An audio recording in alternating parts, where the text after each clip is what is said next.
ओम शांति। 18 दिसंबर 2024। बाबा के महावाक्य।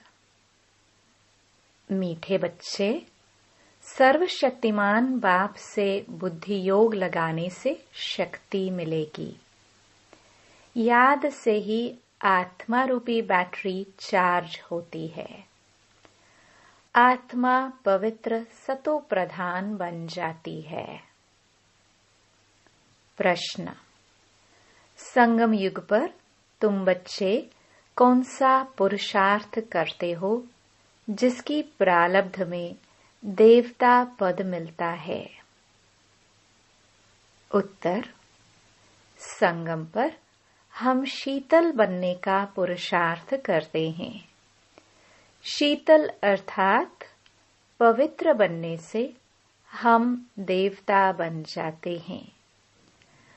जब तक शीतल न बने तब तक देवता भी बन नहीं सकते। संगम पर शीतल देवियां बन सब पर ज्ञान के ठंडे छींटे डाल सबको शीतल करना है। सबकी तपत बुझानी है। खुद भी शीतल बनना है और सबको भी बनाना है। ओम शांति। बच्चों को पहले पहले एक ही बात समझने की है कि हम सब भाई भाई हैं और शिव बाबा सभी का बाप है। उन्हें सर्वशक्तिमान कहा जाता है। तुम्हारे में सर्व शक्तियां थी। तुम सारे विश्व पर राज्य करते थे। भारत में इन देवी देवताओं का राज्य था। तुम ही पवित्र देवी देवता थे। तुम्हारे कुल व डायनेस्टी में सभी निर्विकारी थे। कौन निर्विकारी थे? आत्माएं। अभी फिर से तुम निर्विकारी बन रहे हो। सर्वशक्तिमान बाप की याद से शक्ति ले रहे हो। बाप ने समझाया है, आत्मा ही 84 का पाठ बजाती है। आत्मा में ही सतो प्रधानता की ताकत थी। वह फिर दिन प्रतिदिन कम होती जाती है। सतो प्रधान से तमो प्रधान तो बनना ही है। जैसे बैटरी की ताकत कम होती जाती है तो मोटर खड़ी हो जाती है। बैटरी डिस्चार्ज हो जाती है। आत्मा की बैटरी फुल डिस्चार्ज नहीं होती। कुछ न कुछ ताकत रहती है। जैसे कोई मरता है तो दीवा जलाते हैं। उसमें घृत डालते ही रहते हैं कि कहाँ जोत बुझ न जाए। अभी तुम बच्चे समझते हो, तुम्हारी आत्मा में पूरी शक्ति थी, अभी नहीं है। अभी फिर तुम सर्वशक्तिमान बाप से अपना बुद्धि योग लगाते हो, अपने में शक्ति भरते हो, क्योंकि शक्ति कम हो गई है। शक्ति एकदम खत्म हो जाए तो शरीर ही न रहे। आत्मा बाप को याद करते करते एकदम प्योर हो जाती है। सतयुग में तुम्हारी बैटरी फुल चार्ज रहती है। फिर धीरे धीरे कला अर्थात बैटरी कम होती जाती है। कलयुग अंत तक आत्मा की ताकत एकदम थोड़ी रह जाती है। जैसे ताकत का देवाला निकल जाता है। बाप को याद करने से आत्मा फिर से भरपूर हो जाती है। तो अभी बाप समझाते हैं, एक को ही याद करना है।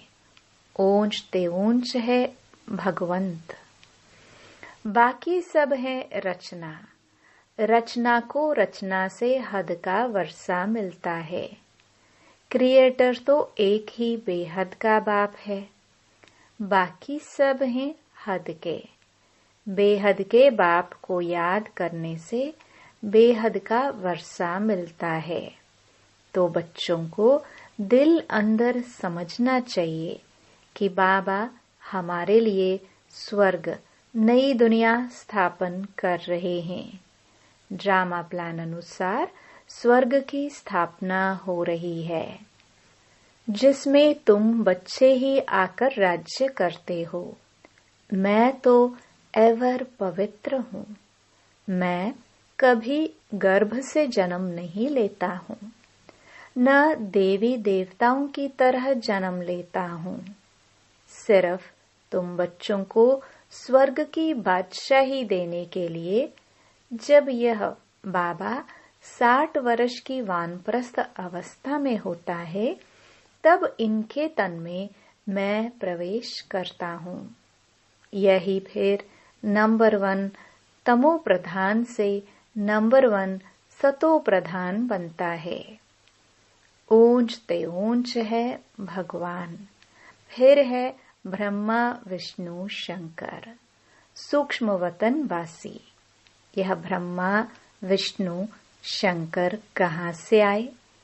यह सिर्फ साक्षात्कार होता है। सूक्ष्म वतन बीच का है ना, जहाँ स्थूल शरीर है नहीं।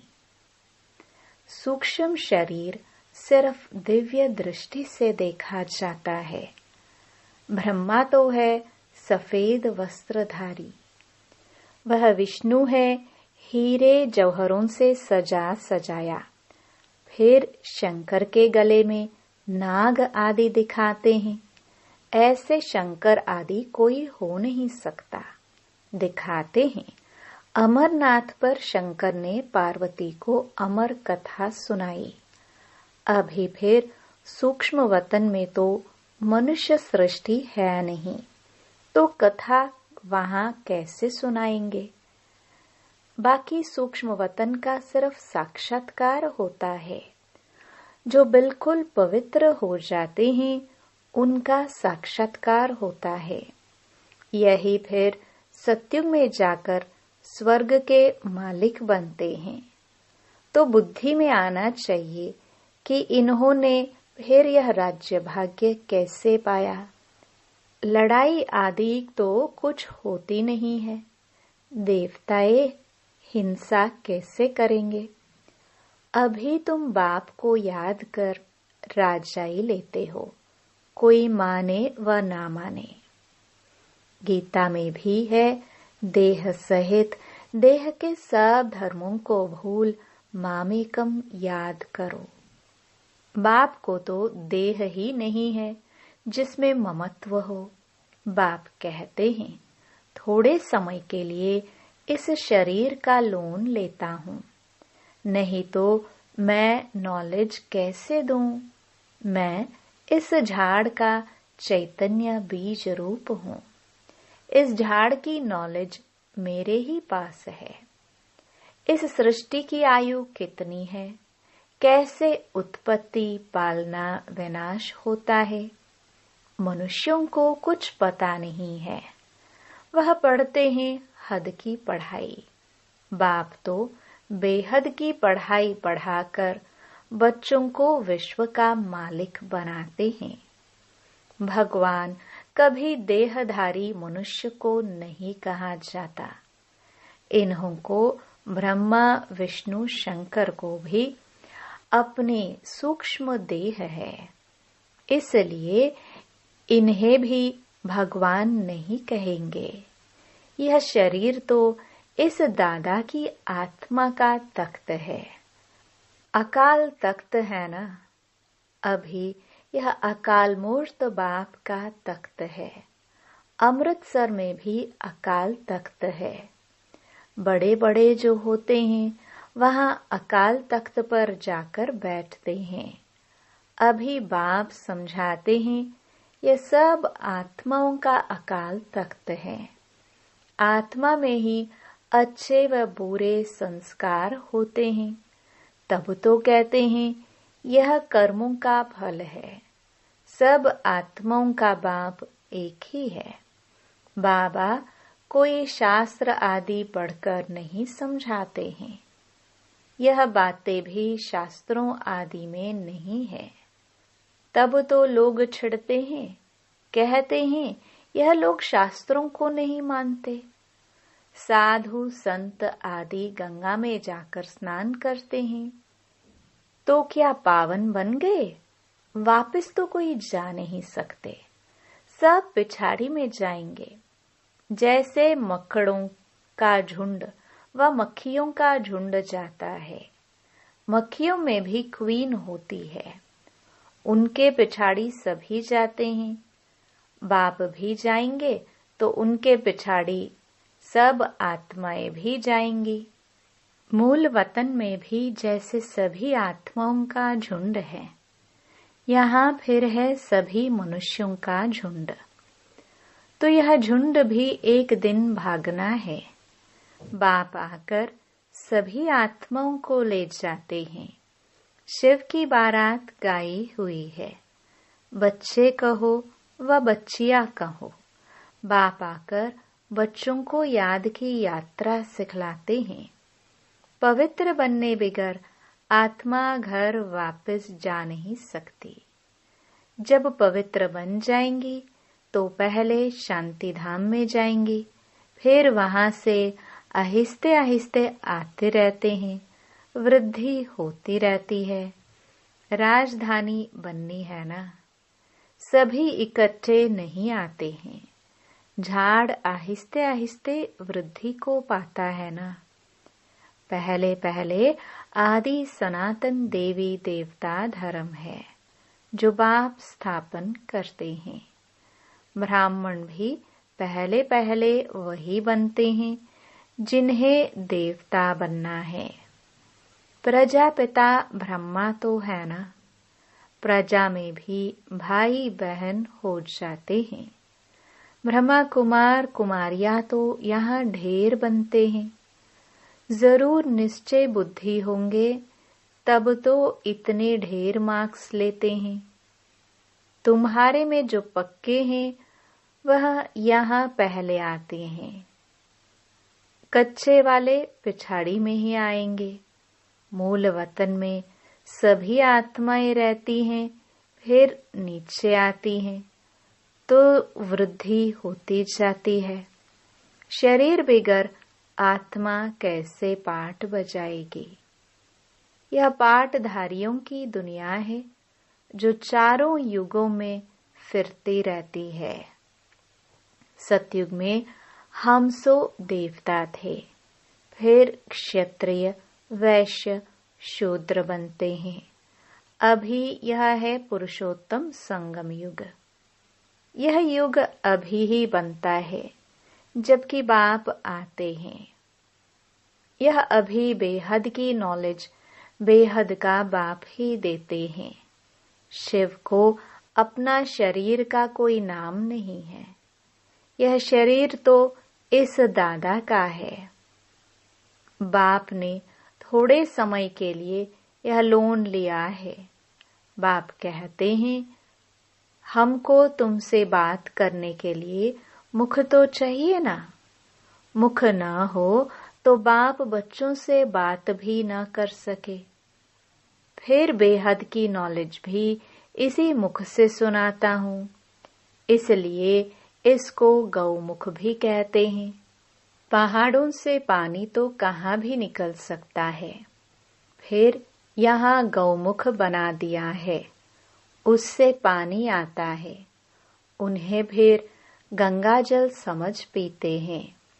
उस पानी का फिर कितना महत्व रखते हैं। इस दुनिया में है सब झूठ, सच तो एक बाप ही सुनाते हैं। फिर वह झूठे मनुष्य यह बाप की नॉलेज को झूठ समझ लेते हैं। भारत में जब सतयुग था तो इसको सचखंड कहा जाता था। फिर भारत ही पुराना बनता है तो हर बात हर चीज झूठी होती है। कितना फर्क हो जाता है। बाप कहते हैं तुम हमारी कितनी ग्लानि करते हो। सर्वव्यापी कह कितना इंसल्ट किया है। शिव बाबा को बोलते ही हैं कि इस पुरानी दुनिया से ले चलो। बाप कहते हैं मेरे सभी बच्चे काम चिता पर चढ़कर कंगाल बन गए हैं। बाप बच्चों को कहते हैं तुम तो स्वर्ग के मालिक थे ना। स्मृति आई है, बच्चों को ही समझाते हैं। सारी दुनिया को तो नहीं समझाएंगे, बच्चे ही बाप को समझते हैं। दुनिया इस बातों को क्या जाने। सबसे बड़ा कांटा है काम का। नाम ही है पतित दुनिया। सतयुग है 100% पवित्र दुनिया। मनुष्य ही पवित्र देवताओं के आगे जाकर नमन करते हैं। भल बहुत भक्त हैं जो वेजिटेरियन हैं, परंतु ऐसे नहीं कि विकार में नहीं जाते हैं। ऐसे तो बहुत बाल ब्रह्मचारी भी रहते हैं। छोटेपन से कभी छीछी खाना आदि नहीं खाते हैं। सन्यासी भी कहते हैं निर्विकारी बनो। घर बार का सन्यास करते हैं, फिर दूसरे जन्म में भी किसी गृहस्थी के पास जन्म ले, फिर घर बार छोड़ जंगल में चले जाते हैं। परंतु क्या पतित से पावन बन नहीं सकते? नहीं, पतित पावन बाप की श्रीमत बिगर कोई पतित से पावन बन नहीं सकते। भक्ति है उतरती कला का मार्ग, तो फिर पावन कैसे बनेंगे? पावन बने तो घर जावे, स्वर्ग में आ जाए। सत्युगी देवी देवताएं कब घर बार छोड़ते हैं क्या? उन्हों का है हद का सन्यास, तुम्हारा है बेहद का सन्यास। सारी दुनिया मित्र संबंधी आदि सब सन्यास। तुम्हारे लिए अभी स्वर्ग की स्थापना हो रही है। तुम्हारी बुद्धि स्वर्ग तरफ है। मनुष्य तो नरक में ही लटक पड़े हैं। तुम बच्चे फिर बाप की याद में लटक पड़े हो। तुमको शीतल देविया बनाने के लिए ज्ञान चिता पर बिठाया जाता है। शीतल अक्षर के अगेंस्ट है तपत। तुम्हारा नाम ही है शीतला देवी। एक तो नहीं होगी ना, जरूर बहुत होंगी जिन्होंने भारत को शीतल बनाया है। इस समय सभी काम चिता पर जल रहे हैं। तुम्हारा नाम यहाँ शीतला देविया है। तुम शीतल करने वाली, ठंडा छींटा डालने वाली देविया हो। छींटा डालने जाते हैं ना, यह है ज्ञान के छींटे जो आत्मा के ऊपर डाले जाते हैं। आत्मा पवित्र बनने से शीतल बन जाती है। इस समय सारी दुनिया काम चिता पर चढ़ काली हो पड़ी है। अब कलश मिलता है तुम बच्चों को। कलश से तुम खुद भी शीतल बनते हो और दूसरों को भी बनाते हो। यह भी शीतल बने हैं ना। दोनों इकट्ठे हैं। घर बार छोड़ने की तो बात ही नहीं। लेकिन गौशाला बनी होगी तो जरूर कोई ने घर बार छोड़ा होगा। किस लिए? ज्ञान चिता पर बैठ शीतल बनने के लिए। जब तुम यहाँ शीतल बनेंगे तब ही तुम देवता बन सकते हो। अभी तुम बच्चों का बुद्धि योग पुराने घर की तरफ नहीं जाना चाहिए। बाप के साथ बुद्धि लटकी रहे, क्योंकि तुम सबको बाप के पास घर जाना है। बाप कहते हैं, मीठे बच्चे, मैं पंडा बनकर आया हूँ तुमको ले चलने। यह शिव शक्ति पांडव सेना है। तुम हो शिव से शक्ति लेने वाली, वह है सर्वशक्तिमान। मनुष्य तो समझते हैं परमात्मा मरे हुए को जिंदा कर सकते हैं, परंतु बाप कहते हैं लाडले बच्चे, इस ड्रामा में हर एक की अनादि पाठ मिला हुआ है। मैं भी क्रिएटर, डायरेक्टर, प्रिंसिपल एक्टर हूँ। ड्रामा के पार्ट को हम कुछ भी चेंज नहीं कर सकते। मनुष्य समझते हैं पत्ता पत्ता भी परमात्मा के हुक्म से हिलता है, लेकिन परमात्मा तो खुद कहते हैं मैं भी ड्रामा के अधीन हूँ, इसके बंधन में बंधा हुआ हूँ। ऐसे नहीं कि मेरे हुक्म से पत्ते हिलेंगे। सर्वव्यापी के ज्ञान ने भारतवासियों को बिल्कुल कंगाल बना दिया है। बाप के ज्ञान से भारत फिर सिरताज बनता है। अच्छा, मीठे मीठे सिखिलदे बच्चों प्रति माता पिता बाप दादा का याद प्यार और गुड मॉर्निंग। रूहानी बाप की रूहानी बच्चों को नमस्ते। धारणा के लिए मुख्य सार। पहला, सूर्यवंशी में पहले पहले आने के लिए निश्चय बुद्धि बन फुल मार्क्स लेनी है। पक्का ब्राह्मण बनना है। बेहद की नॉलेज स्मृति में रखनी है। दूसरा, ज्ञान चिता पर बैठ शीतल अर्थात पवित्र बनना है। ज्ञान और योग से काम की तपत समाप्त करनी है। बुद्धि योग सदा एक बाप की तरफ लटका रहे। वरदान। ब्राह्मण जीवन में श्रेष्ठ स्थिति रूपी मेडल प्राप्त करने वाले बेगमपुर के बादशाह भव। आप सब अपनी स्वस्थिति अच्छे से अच्छी बनाने के लिए ही ब्राह्मण बने हो। ब्राह्मण जीवन में श्रेष्ठ स्थिति ही आपकी प्रॉपर्टी है। यही ब्राह्मण जीवन का मेडल है। जो यह मेडल प्राप्त कर लेते हैं वह सदा अचल अडोल एकरस स्थिति में रहते, सदा निश्चिंत बेगमपुर के बादशाह बन जाते हैं। वे सर्व इच्छाओं से मुक्त इच्छा मात्रम अविद्या स्वरूप होते हैं। स्लोगन। अटूट निश्चय और फलक से कहो मेरा बाबा, तो माया समीप भी नहीं आ सकती। ओम शांति।